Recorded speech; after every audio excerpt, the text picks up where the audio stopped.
Diversi e tanti gli appuntamenti estivi previsti nel cartellone dell'estate empedoclina che il sindaco di Porto Empedocle, Calogero Martello, in collaborazione con l'assessorato allo sport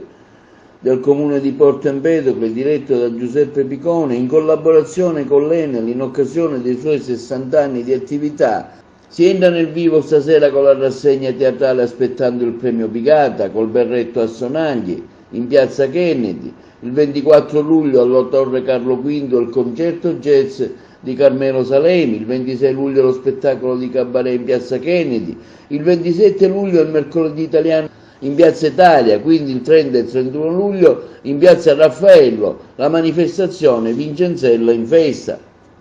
Evento di spessore musicale, quello che si terrà presso la stazione ferroviaria di Porto Empedocle dal 4 al 10 agosto, il Light Blue Festival. Quindi il 12 agosto la rassegna teatrale Aspettando il premio Pigata in piazza Kennedy, il 17 agosto mercoledì italiano in piazza Kennedy.